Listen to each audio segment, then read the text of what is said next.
واتقوا يوما ترجعون فيه إلى الله ثم توفى كل نفس ما كسبت وهم لا يظلمون। আল্লাহ রব্বুল আলামিন বলেন, তোমরা সেদিনকে ভয় করো যেদিন নাকি তোমরা আল্লাহর দিকে প্রত্যাবর্তন করবে। সুম্মা তুওয়াফা কুল্লু নাফসিম মা কাসাবাত, এবং তোমরা যা কামাই করবে পরিপূর্ণ বদলা তোমাদেরকে দেওয়া হবে। ওয়াহুম লা ইউজলামুন, বিন্দু পরিমাণে তোমাদেরকে জুলুম করা হবে না, সামান্য পরিমাণেও তোমাদেরকে জুলুম করা হবে না। কিয়ামতের দিনের ভয় যাদের অন্তরের মধ্যে আছে তারা কোনোদিন গুনাহ করতে পারে না। কিয়ামতের ভয় যাদের অন্তরের মধ্যে রয়েছে সে কোনোদিন চুরি করতে পারে না, সে কোনোদিন ডাকাতি করতে পারে না। কিয়ামতের ভয় যাদের অন্তরের মধ্যে রয়েছে তারা কোনোদিন মিথ্যা কথা বলতে পারে না, তারা কোনোদিন মিথ্যা সাক্ষী দিতে পারে না, তারা কোনোদিন ইতিমের হক নষ্ট করতে পারে না। অতএব কিয়ামতের ভয় যাদের অন্তরের মধ্যে থাকবে তারা আল্লাহর ওলি হয়ে যাবে। এই জন্য আমার ভাইরা, আসেন আমরা প্রত্যেকেই যেন আমাদের অন্তরের মধ্যে কিয়ামতের ভয়টাকে জাগ্রত করি। কারণ হলো কিয়ামত অত্যন্ত ভয়াবহ একটা জিনিস। যেদিন ইসরাফিল আলাইহিস সালাতু ওয়াস সালাম সিংহাত ফু দিবে, ফুৎকার দেওয়ার সাথে সাথে মানুষরা কবর থেকে উঠতে থাকবে, তখন মানুষরা বলতে থাকবে ওয়াকালাল ইনসানু মা লাহা। আল্লাহ রব্বুল আলামিন বলেন, মানুষরা বলবে কি হলো কি হলো। সেদিন কোনো মানুষ কথা বলতে পারবে না। মানুষ যখন কিয়ামতের ময়দানে চলে যাবে, কিয়ামতের ময়দানে চলে যাওয়ার পরে আমার আল্লাহ রব্বুল আলামিন বলবেন, লিমানিল মুলকুল ইয়াউম, আজকের দিনের মালিক কে? হাসরের ময়দানে সমস্ত মানুষকে ঐক্যবদ্ধ করে আল্লাহ বলবেন, আজকের দিনের মালিক কে? দুনিয়ায় তো অনেক বেটাগিরি করেছো, অনেক তকব্বরি করেছো, অনেক করেছো, আজকের দিনের মালিক কে? হাসরের ময়দান নীরব নিস্তব্ধ হয়ে যাবে, কোন মানুষ কথা বলবে না। আল্লাহ পাক রব্বুল আলামিন নিজেই বলতে থাকবেন, লিল্লাহিল ওয়াহিদিল কাহ্হার, মহা রাগে রাগান্বিত হয়ে আল্লাহ বলবেন, কিয়ামতের দিনের মালিক একমাত্র আমি আল্লাহ। সেদিন কিন্তু ভাইয়েরা আমার, বর্তমান যে সূর্য রয়েছে সেই সূর্যটা আমাদের কাছ থেকে বর্তমানে 9 কোটি 30 লক্ষ মাইল দূরে অবস্থান করেছে। বিসমিল্লাহির রহমানির রহিম। ওয়াত্তাকু ইয়াওমান তুরজাউনা ফীহি ইলাল্লাহ সুম্মা তুওয়াফা কুল্লু নাফসিম মা কাসাবাত ওয়া হুম লা ইউজলামুন। وقال النبي صلى الله عليه وسلم من مات فقد قامت قيامته أو كما قال النبي صلى الله عليه وسلم। মোহাব্বতের সহিত উচ্চ আওয়াজে দুরূদ শরীফ পড়ি। সাল্লাল্লাহু আলা সাইয়্যিদিনা ওয়া মাওলানা মুহাম্মদ ওয়া আলা আলিহি ওয়া আসহাবিহি ওয়া সাল্লাম। সাল্লাল্লাহু আলা সাইয়্যিদিনা ওয়া মাওলানা মুহাম্মদ ওয়া আলা আলিহি ওয়া আসহাবিহি ওয়া সাল্লাম। আম্মা বাদ।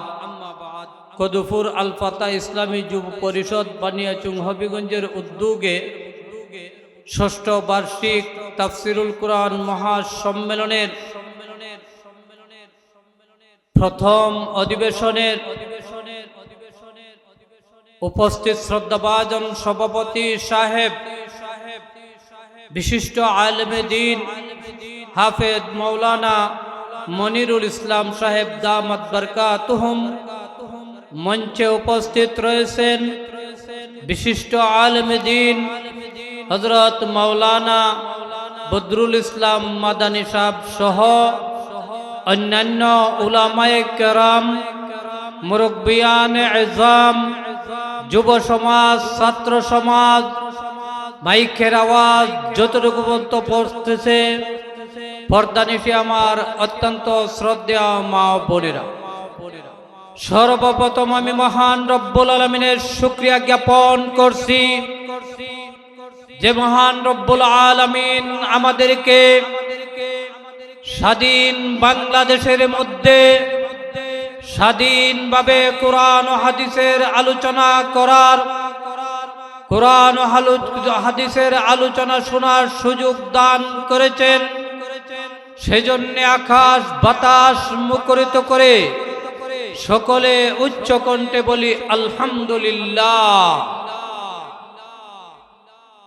সম্মানিত উপস্থিতি, আমি আপনাদের সামনে মানবতার মুক্তির সনদ মহাগ্রন্থ আল কোরআনের সূরা বাকারার 281 নম্বর আয়াত তেলাওয়াত করেছি। মহানবী মুহাম্মদ রাসূলুল্লাহ সাল্লাল্লাহু আলাইহি ওয়াসাল্লামের অসংখ্য অগণিত হাদিস থেকে ছোট্ট একটি হাদিস পাঠ করেছি। যদি আল্লাহ পাক রব্বুল আলামিন আমাকে তৌফিক দান করেন, আপনারা যদি আমার জন্য দোয়া করেন, তাহলে তেলাওয়াতকৃত আয়াত, তেলাওয়াতকৃত হাদিসকে সামনে রেখে আমার নির্দিষ্ট সময় পর্যন্ত আলোচনা করার চেষ্টা করব। আল্লাহর কাছে তৌফিক চাই, আপনাদের কাছে দোয়া চাই। আলোচনা শুরু করার পূর্বে আমি আপনাদেরকে জানিয়ে দিতে চাই, কদুপুর আল ফাতা ইসলামী যুব পরিষদের যুবকরা অক্লান্ত পরিশ্রম করে, বিশেষ করে এই সংগঠনের সভাপতি যিনি আমার অত্যন্ত স্নেহের ছোট ভাই জুবায়ের আহমদ শামীম, কত কষ্ট করেছেন, ওনার সাথীদেরকে নিয়ে কষ্ট করে আপনাদেরকে এই মাহফিল উপহার দিয়েছেন। তাই আপনারা এদিক সেদিক না তাকিয়ে আমি আপনাদের সন্তান হিসাবে, আপনাদের গ্রামের সন্তান হিসাবে বলতেছি, আপনারা যে যেখানে থাকুন না কেন অতি সত্বর মাহফিলে চলে আসুন। যাই হোক, আমি যে আয়াত তেলাওয়াত করেছি সেই আয়াতের মধ্যে আল্লাহ পাক রব্বুল আলামিন কিয়ামতের দিনের ভয় করার জন্য আমাদেরকে শিক্ষা দিয়েছেন। পবিত্র কোরআনের সর্বমোট প্রায় 6,500 আয়াত রয়েছে। তার মধ্যে 500 আয়াত হলো হুকুম আহকাম সম্পর্কে, কোনটি হালাল কোনটি হারাম, কোন জিনিস বৈধ কোন জিনিস অবৈধ, সেই সম্পর্কে আল্লাহ পাক রব্বুল আলামিন 500 আয়াত নাজিল করেছেন। আরো প্রায় 6,000 আয়াতকে 3 ভাগে বিভক্ত করা হয়েছে। প্রায় 2,000 আয়াত আল্লাহ রব্বুল আলামিন আল্লাহর কুদরত সম্পর্কে আলোচনা করেছেন। আরো 2,000 আয়াত অতীতের ঘটনা সম্বলী, অর্থাৎ অতীতের নবী রাসূলের ঘটনাকে উল্লেখ করেছেন। আরো 2,000 আয়াত আল্লাহ পাক রব্বুল আলামিন মরণের পরে কি হবে না হবে, আমাদের ঠিকানা কোথায় হবে, মরণের পরে আমাদের কি অবস্থা হবে, সেই সংক্রান্ত বিষয় নিয়ে আল্লাহ পাক রব্বুল আলামিন প্রায় 2000 আয়াত নাজিল করেছেন। এই 2000 আয়াতের মধ্যে আমি আপনাদের সামনে মাত্র একটি আয়াত তেলাওয়াত করেছি। সেই আয়াতটি হলো সূরা বাকারার 281 নম্বর আয়াত। এই 3 প্রকারের আয়াতগুলোকে 3 ভাগে বিভক্ত করা হয়, যাকে তাফসীরের ভাষায় বলা হয় তাযকির বি আলা ইল্লাহ, তাযকির বি আইয়ামিল্লাহ, তাযকির বিমা বাদাল মাউত। তাযকির বি আলা ইল্লাহ, আল্লাহর নিয়ামত সমূহ সম্পর্কে, আল্লাহর কুদরত সম্পর্কে। তাযকির বিমা বাদাল মাউত, মৌতের পরে, মৃত্যুর পরে আমাদের কি হবে না হবে সেই সংক্রান্ত বিষয়ে নিয়ে আল্লাহ পাক রব্বুল আলামিন 2000 আয়াত নাজিল করেছেন। তার মধ্যে উল্লেখযোগ্য একটি আয়াত হলো আমি যে আপনাদের সামনে তেলাওয়াত করেছি সেই আয়াত। সেই আয়াতের মধ্যে আল্লাহ পাক রব্বুল আলামিন বলেন, ওয়াত্তাকু ইয়াওমান তুরজাউনা ফীহি ইলাল্লাহ সুম্মা তুওয়াফা কুল্লু নাফসিম মা কাসাবাত ওয়া হুম লা ইউযলামুন। আয়াতের অর্থ হলো আল্লাহ বলেন, ওয়াত্তাকু ইয়াওমান, তোমরা সেদিনকে ভয় করো। ওয়াত্তাকু ইয়াওমান তুরজাউনা ফীহি ইলাল্লাহ, যেদিন তোমরা আল্লাহর দিকে প্রত্যাবর্তন করবে। সুম্মা তুওয়াফা কুল্লু নাফসিম মা কাসাবাত, অতঃপর তোমরা যে যতটুকু কামাই করবে, যে যতটুকু আমল করবে, তার আমলের পরিপূর্ণ বদলা দেওয়া হবে। ওয়া হুম লা ইউযলামুন, বিন্দু পরিমাণেও তোমাদের উপর জুলুম করা হবে না। বিন্দু পরিমাণেও তোমাদের উপর জুলুম করা হবে না। আজকে দুনিয়ার মধ্যে মানুষ যখন বিচার করে,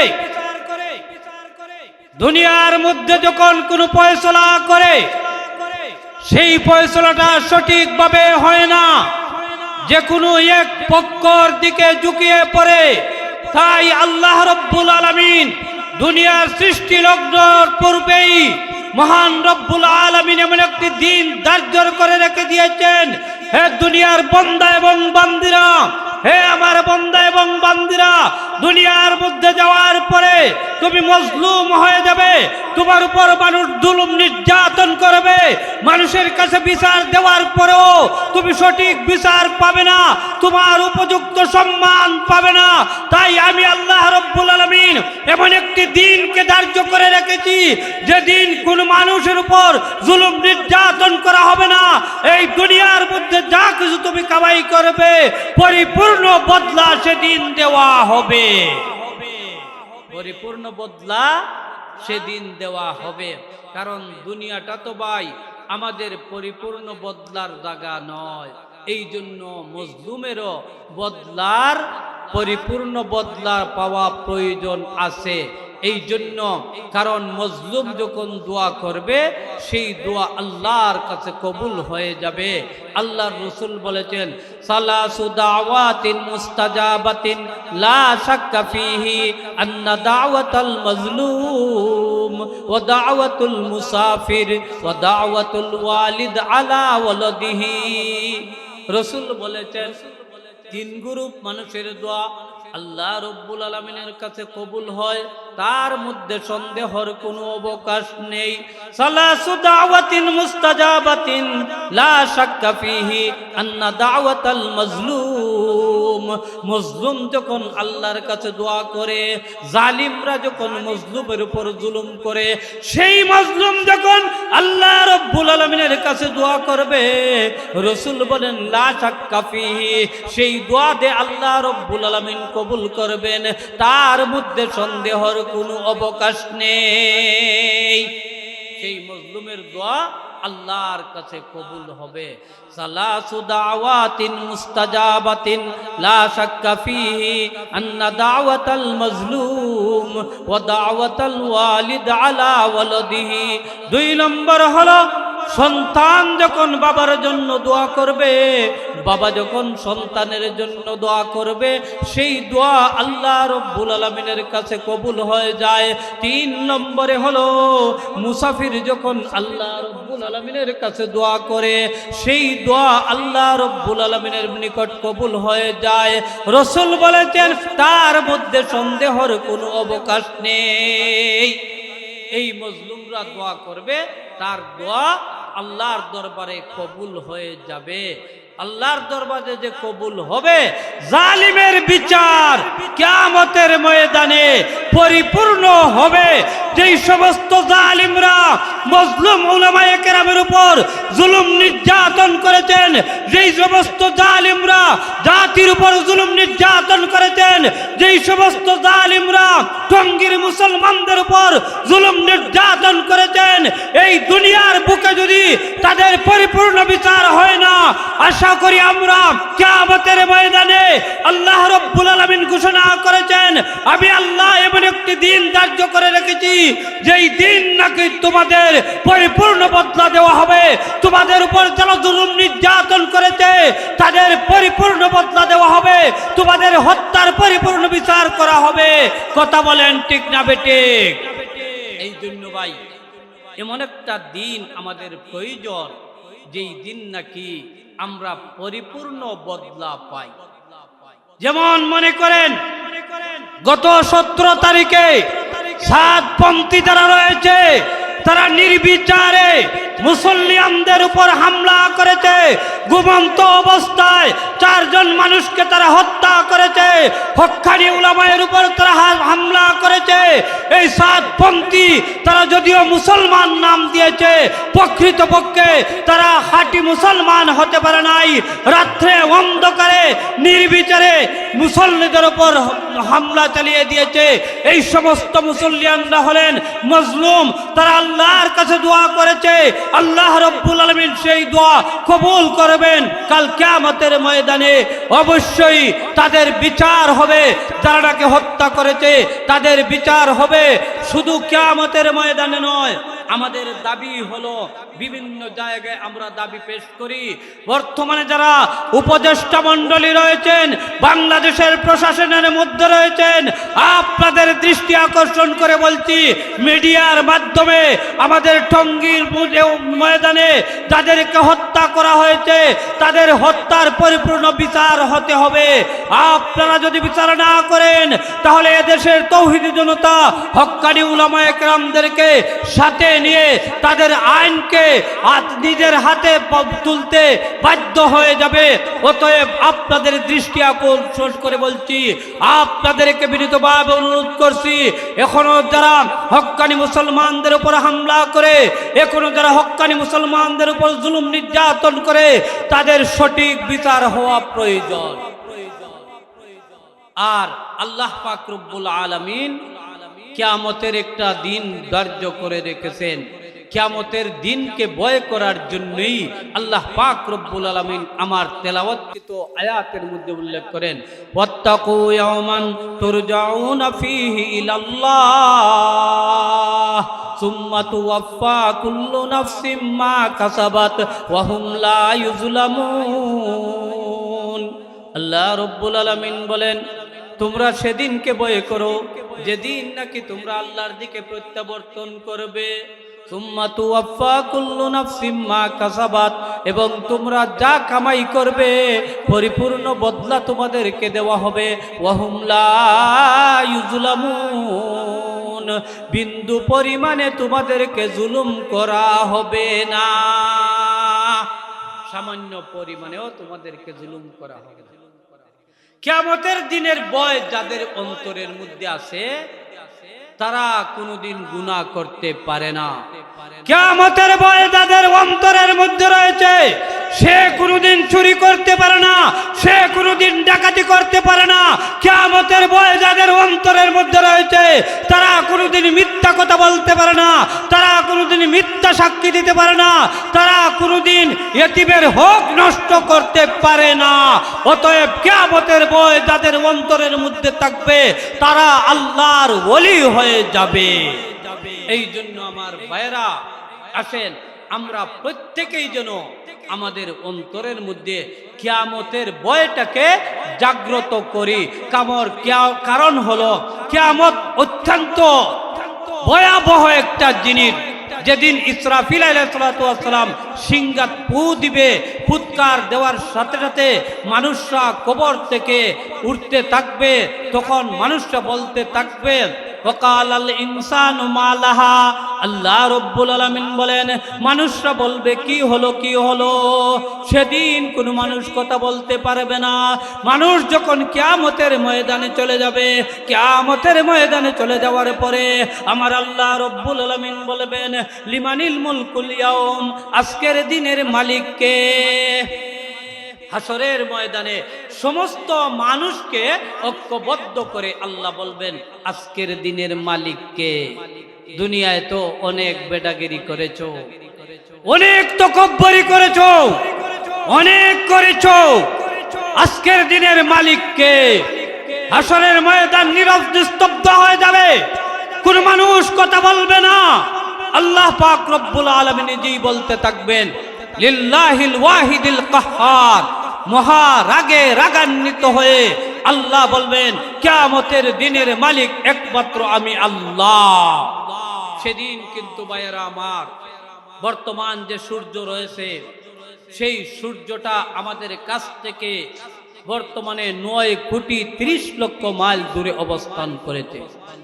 সেদিন সূর্যটাকে আল্লাহ পাক রব্বুল আলামিন মাত্র 9 ইঞ্চি উপরে নিয়ে আসবেন আর জমিনটাকে একেবারে তামার মতো করে দিবেন।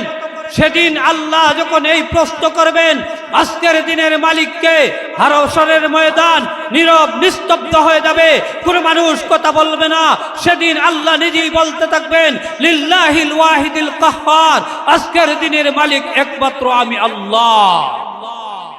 সেদিন আল্লাহ পাক রব্বুল আলামিন 5টা প্রশ্ন করবেন।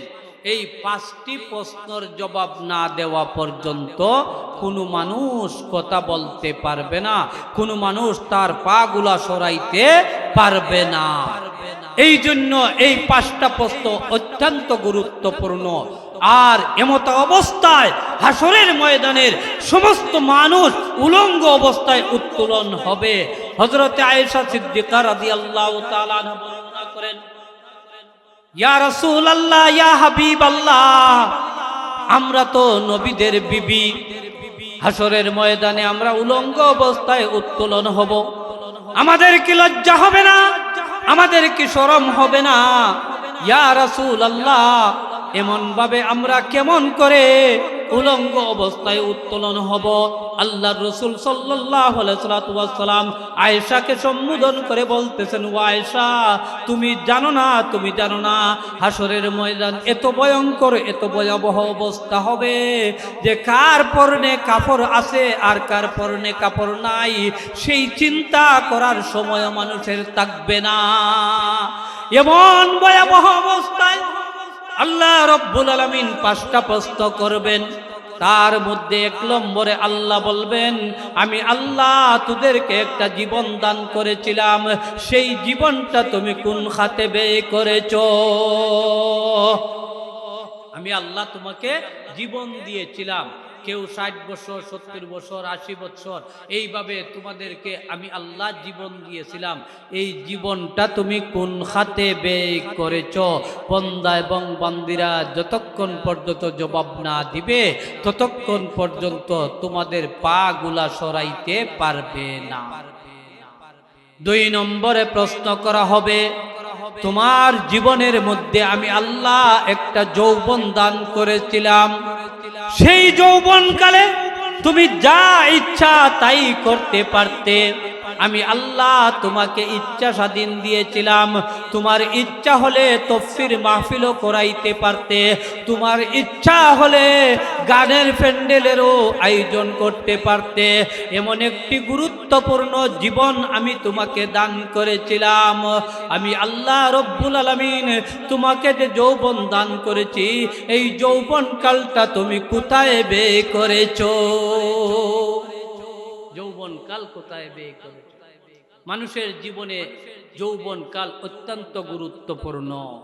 যেমন আজকে আল ফাতা ইসলামী যুব পরিষদের যুবকরা, আজকে তারা যুবক হওয়ার কারণে, তাদেরকে আল্লাহ রব্বুল আলামিন সঠিক বুঝ দেওয়ার কারণে এখানের মধ্যে ইসলামী সম্মেলন করে কোরআনের তাফসীরের আয়োজন করেছেন। এই সমস্ত যুবকরা যদি ইচ্ছা করত এখানে গানের প্যান্ডেলের আয়োজন করতে পারত। তাই আল্লাহ রব্বুল আলামিন তাদেরকে হেদায়েত করেছেন। তাই আমি তাদের প্রতি দৃষ্টি আকর্ষণ করে বলবো, আপনাদের ওই এলাকার মধ্যে কদুপুর ঐতিহ্যবাহী গ্রামের মধ্যে যদি অনাচার, অন্যায় অনাচার হয়, আপনাদের এই সংগঠন থেকে প্রতিবাদ করতে আপনারা বাধ্য হয়ে যাবেন। আপনারা যদি প্রতিবাদ করতে পারেন, কাল কিয়ামতের ময়দানে আল্লাহর কাঠগড়ায় জবাবদিহিতা করতে হবে না। আপনারা যদি সঠিকভাবে প্রতিবাদ করতে পারেন, তাহলে কিয়ামতের ময়দানে আল্লাহ রব্বুল আলামিন আরশের ছায়ার তলে আপনি আমাকে স্থান দিবেন। আপনারা যদি অন্যায়ের প্রতিবাদ করতে পারেন, মরতে দেরি হবে, আল্লাহ রব্বুল আলামিন আপনাদেরকে জান্নাতুল ফিরদাউস দিতে দেরি করবে না। জান্নাতুল ফিরদাউস দিতে দেরি করবে না। এই জন্য আমার ভাইয়েরা, জীবনের মধ্যে যৌবন কালের খুবই গুরুত্ব। আল্লাহ রসুল সাল্লাল্লাহু আলাইহি সাল্লাম যৌবন কালে একটা সংগঠন করেছিলেন, যেই সংগঠনের নাম দিয়েছিলেন হিলফুল ফুজুল। সেই হিলফুল ফুজুলের উদ্দেশ্য ছিল সমাজে যেখানেই অনাচার অন্যায় হবে, যেখানেই গুনাহ হবে, সেখানেই বাধা প্রাপ্ত করা হবে। ঠিক তদ্রূপভাবে আমি মনে করি আমার কদুপুর আল ফাতা ইসলামী যুব পরিষদের যুবক ভাইরা আমাদের গ্রামের মধ্যে যেখানেই গুনাহ হবে তাদের প্রতিবাদ করতে আপনারা বাধ্য হয়ে যাবেন। তাহলে রসুল যেই উদ্দেশ্য নিয়ে সংগঠন করেছিলেন, আপনাদের সংগঠন রসুলের সংগঠনের সাথে একত্রিত হয়ে যাবে। এই সংগঠনের কারণে, সংগঠন করার কারণে, সংগঠনের সভাপতি হওয়ার কারণে, এর উসিল্লায় আল্লাহ রব্বুল আলামিন আপনি আমাকে নাজাতের উসিল্লা করে দিবেন। আপনি আমাকে নাজাতের উসিল্লা করে দিবেন। এই জন্য আমার ভাইয়েরা, যৌবনকাল অত্যন্ত গুরুত্বপূর্ণ। আল্লাহর রসুল সাল্লাল্লাহু আলাইহি ওয়াসাল্লাম বলেন, 2 নম্বর প্রশ্ন করা হবে, আমি আল্লাহ তোমাদেরকে যৌবন কান্দাল করেছিলাম, এই যৌবনটা কোথায় ব্যয় করেছো? 3 নম্বর প্রশ্ন করা হবে, আমি আল্লাহ তোমাকে সম্পদ দিয়েছিলাম, সেই সম্পদটা তুমি কিভাবে উপার্জন করেছো? আসলে তো এই দুনিয়ার মধ্যে কোনো মানুষ সম্পদের মালিক নয়। প্রকৃতপক্ষে ওই সম্পদের মালিক হলেন একমাত্র আল্লাহ। শাইর বলতেছেন, হে আমানত চন্দের উদানস যে মাস, দর হকিকত মালিকে হর্ষয় খুদা আস। শাইর বলতেছেন, এই যে আমানত, এই যে সম্পদ, এই সম্পদের মালিক, প্রকৃত মালিক আমরা নয়। প্রকৃত মালিক হলেন একমাত্র আল্লাহ। আল্লাহ যে সম্পদ দিয়েছেন, আল্লাহ যে তোমাকে ধনী বানিয়েছেন, আল্লাহ যে তোমাকে মাল দন দৌলত দিয়েছেন, এই দন দৌলত তুমি হালাল পন্থায় উপার্জন করেছো না হারাম পন্থায় উপার্জন করেছো? আজকে আমাদের মধ্যে এমনও কিছু মানুষ দেখা যায়, নিজের সন্তান হালাল পন্থায় উপার্জন না করে হারাম পন্থায় উপার্জন করে, আর নিজে মসজিদের মধ্যে গিয়ে বারবার সজদা দিতেছে। এই সমস্ত সজদার মাধ্যমে কখনো কাজ হবে না। আল্লামা ফরিদুদ্দীন আত্তার রহমাতুল্লাহ আলাইহি বলেন, ছুশি কুমরা পাকে দারি আজহারাম মর্দেই মা দারে বাসি ওয়াসসালাম। তুমি তোমার পেটকে হারাম থেকে বাঁচিয়ে রাখো, তখনই তুমি দারুস সালাম নামক জান্নাতের মধ্যে যাইতে পারবে। দারুস সালাম নামক জান্নাতের মধ্যে যাইতে পারবে। এই জন্য কিভাবে সম্পদ উপার্জন করেছো এই প্রশ্ন করা হবে। 4 নম্বর প্রশ্ন হবে, আমি আল্লাহ তোমাকে সম্পদ দিয়েছিলাম, এই সম্পদটা কোন খাতে ব্যয় করেছো?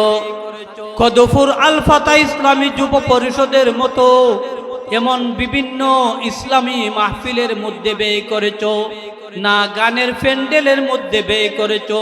বান্দা এবং বান্দিরা রে, এই সম্পদের হিসাব পুঙ্খানুপুঙ্খানু দিতে হবে। হাসরের ময়দান, কঠিন ময়দানের মধ্যে এই প্রশ্নের জবাব না দেওয়া পর্যন্ত কোনো মানুষ লড়াচড়া করতে পারবে না। 5 নম্বর প্রশ্ন হলো, আমি আল্লাহ তোমাকে এলিম দিয়েছিলাম, এই এলিম অনুযায়ী তোমাকে যে আলিম বানাইছিলাম, তুমি আলিম হইছো, এই এলিম অনুযায়ী তুমি আমল করছো কিনা? আমল সে জিন্দগি বনতা হয়, জান্নাত বিহি জাহান্নাম বিহি। শাইর বলতেছেন, আমলের মাধ্যমে মানুষের জিন্দগি গঠন হয়, জান্নাত আমলের মাধ্যমে পাওয়া যায়, জাহান্নাম আমলের মাধ্যমে পাওয়া যায়। অতএব আল্লাহ রাব্বুল আলামিন প্রশ্ন করবেন, বান্দা এবং বান্দিরা রে, আমি যে তোমাদেরকে জ্ঞান দান করেছিলাম, আলিম বানাইছিলাম, এই আলিম